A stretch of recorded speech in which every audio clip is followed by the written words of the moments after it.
بسم اللہ الرحمن الرحیم۔ کچھ لوگ قرآن مجید کی ایک آیہ کریمہ جو سورہ الاحقاف کے اندر جو موجود ہے کہ اللہ رب العزت نے فرمایا قل ما کنت بدعا من الرسل وما ادری ما یفعل بی ولا بکم، کہ اے میرے رسول آپ فرما دیجئے کہ میں کوئی نئی چیز نہیں ہوں اور میں یہ نہیں جانتا کہ میرے ساتھ کیا ہوگا اور تمہارے ساتھ کیا ہوگا۔ یہ دیکھیے کہ نبی کہہ رہے ہیں کہ مجھے اپنے انجام کا علم نہیں، نہ ہی تمہارے انجام کا علم ہے، اور نبی اس کے بارے میں قرآن نے وضاحت جو ہے وہ کر دی۔ دوسری ایک حدیث پاک بڑی مشہور ہے ام العلاء الانصاریہ کی بخاری شریف کے اندر، جس کے اندر عثمان بن مظعون رضی اللہ تعالیٰ عنہ کا انتقال ہوا تو سرکار تشریف لائے تو ام العلاء انصاریہ نے ان کے بارے میں کہا کہ اے عثمان بن مظعون تم پر اللہ کی رحمت ہو، اے ابو سہم میں تمہارے متعلق گواہی دیتی ہوں کہ اللہ نے تمہیں عزت دی۔ تو آقا علیہ الصلوۃ والسلام نے ان سے فرمایا کہ تم نے یہ بات کیسے کہی، حالانکہ تم جانتی نہیں ہو۔ اور اس روایت کے اینڈ پہ آخر پہ جا کے یہ الفاظ ملتے ہیں واللہ لا ادری ما یفعل بی ولا بکم، اللہ کی قسم میں نہیں جانتا کہ میرے ساتھ کیا ہوگا اور تمہارے ساتھ کیا ہوگا۔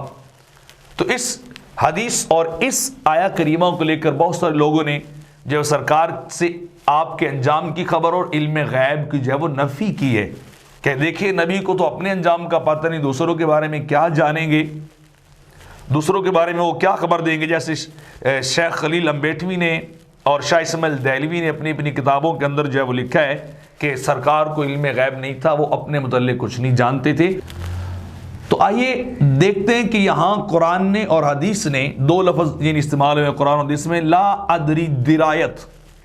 درایت کسے کہتے ہیں، یہ کون سا علم ہوتا ہے اور کیسے یہ علم جو ہے وہ حاصل کیا جاتا ہے۔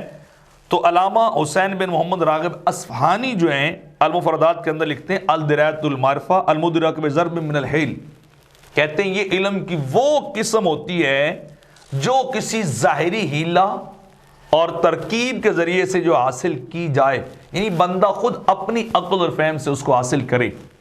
اسی طرح مجد الدین محمد یعقوب فیروز آبادی نے القاموس المحیط کے اندر لکھا کہ دریتہ علمتہ او بضرب من الحیلہ، کہ کسی انسانی حیلہ، انسانی سورس، ہیومن سورس کے ذریعے سے جس علم کو حاصل کیا جائے اس کو درایت کہتے ہیں، اس کو مطلق علم نہیں کہتے، اس کو خاص علم درایت کہتے ہیں جس کے اندر انسانی سورسز جو ہے اور انسانی حواس جو ہے وہ استعمال ہوتے ہوں۔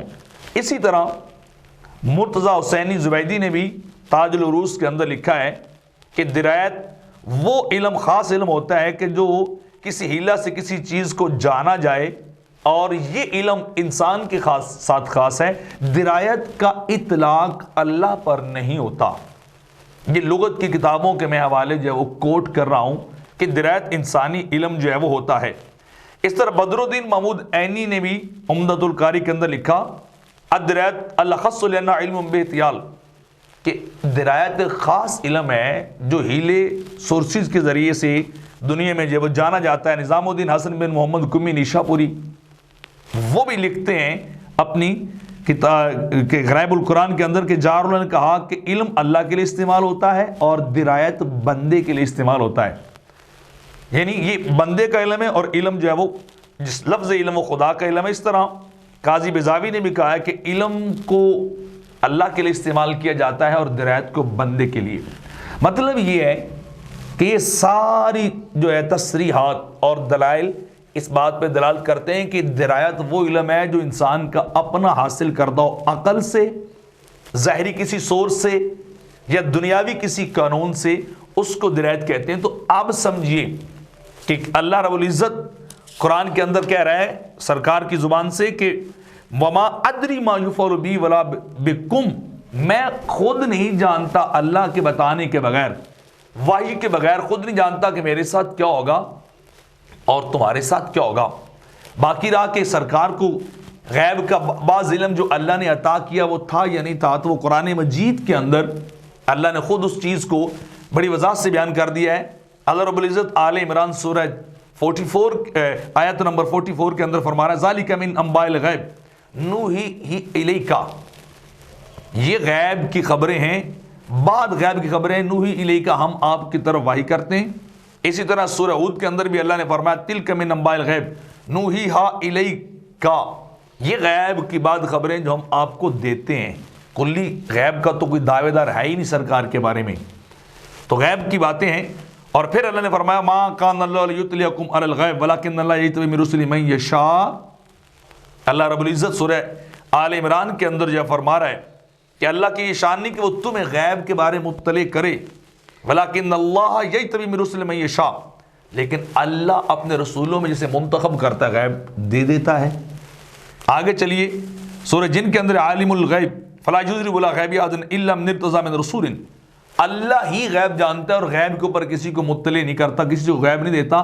ہاں جس کو اپنے رسولوں میں سے وہ منتخب کر لے، اور رسول ساری انسانیت میں سے منتخب ہیں، اللہ انہیں علم دیتا ہے غیب کا. تو قرآن کی آیات جو ہے وہ بتا رہی ہیں کہ رسول اللہ صلی اللہ علیہ وسلم کو اللہ نے غیب کا علم جو ہے وہ دیا تھا، جتنا اللہ نے چاہا. کلی علم کی بات نہیں، جتنا خدا کی حکمت، خدا کی مرضی تھی، اللہ کا حکم تھا، اتنا علم سرکار کو دیا گیا.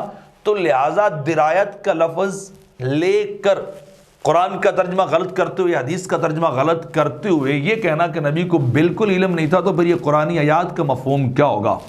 جہاں خدا کہہ رہا ہے کہ نوحی ہی الیکا نوحیہا الیکا، ہم نے آپ کی طرف وحی کی، ہم نے آپ کی طرف وحی کی اور ہم نے آپ کو سب کچھ بتایا.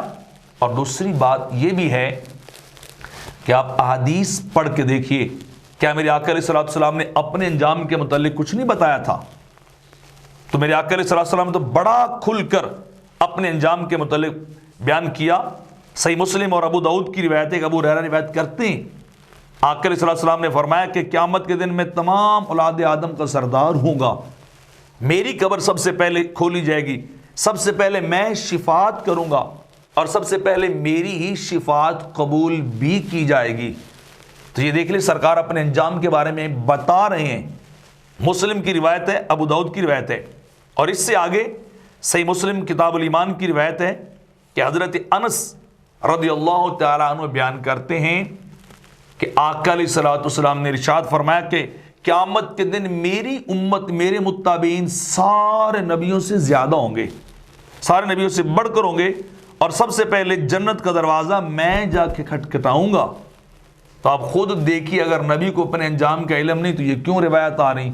پھر تو تعارض آ گیا، ایک دوسرے سے ٹکراؤ پیدا ہو گیا، حالانکہ ایسا نہیں ہے. پھر ہمیں وہی جاننا پڑے گا کہ وہ درایت از خود علم کی نفی کی گئی ہے، اللہ کی عطا سے جو علم غیب دیا جاتا ہے اس کی نفی نہیں ہے. یہ غلط جو ہے وہ لوگ کوٹ کرتے ہیں.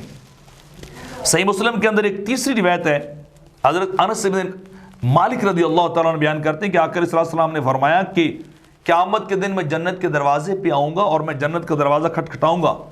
تو معاوضہ جنت پوچھے گا جی آپ کون ہیں؟ تو میں کہوں گا میں محمد صلی اللہ علیہ وسلم ہوں. تو وہ کہے گا ہاں آپ کے بارے میں کہا گیا تھا کہ جب تک آپ نہ آئیں جنت کا دروازہ نہیں کھولا جائے گا. تو یہ روایات ذرا غور سے سننے والی ہیں.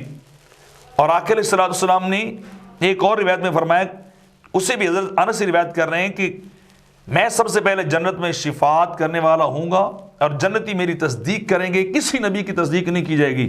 اور انبیاء سے بعد نبی ایسے بھی ہیں کہ ان کی امت صرف ایک فرد پر مشتمل ہوگی. یہ صحیح مسلم کی روایت ہے، آپ خود دیکھیے، اس کے اندر بھی یہ کچھ بیان کیا جا رہا ہے. حضرت ابو سعید خدری روایت کرتے ہیں کہ آقا علیہ السلام نے فرمایا میں یوم قیامت اولاد آدم کا سردار ہوں گا، مجھے اس پر فخر نہیں، حمد کا جھنڈا میرے ہاتھ میں ہوگا، مجھے اس پر فخر نہیں، آدم اور ان کے سوا سارے انبیاء میرے جھنڈے کے نیچے آئیں گے اور مجھے اس پر فخر نہیں ہے. سب سے پہلے میری قبر کو کھولا جائے گا، مجھے اس پر بھی فخر نہیں ہے. اب اس روایت کو سنن ترمذی بیان جو نقل کر رہے ہیں، اس کے اندر نقل کیا گیا 3148 روایت نمبر. ابن ماجہ کے اندر یہ روایت 4308 ہے. مسند احمد کے اندر بھی یہ روایت موجود ہے کہ سرکار اپنے انجام، اپنی آخرت کے سارے مراحل کو بڑی ڈیٹیل کے ساتھ، تفصیل کے ساتھ بیان کر رہے ہیں، جیسے وہ کہتے ہیں نا کہ اندھے کو بھی نظر آنے والی بات ہے. تو لہٰذا یہ ان روایات کو پھر پڑھنا چاہیے. سنن دارمی کے اندر روایت حضرت جابر رضی اللہ تعالیٰ عنہ بیان کرتے ہیں کہ رسول اللہ صلی اللہ علیہ وسلم نے فرمایا کہ میں یوم قیامت تمام رسولوں کا سردار ہوں گا، مجھے اس پر فخر نہیں ہے. میں خاتم النبی ہوں، مجھے اس پر فخر نہیں ہے. میں پہلا شفاعت کرنے والا ہوں اور میری شفاعت قبول ہوگی، لیکن مجھے اس پر بھی فخر نہیں ہے۔ تو آپ اندازہ لگائے کتنا تفصیل بیان ہو رہا ہے۔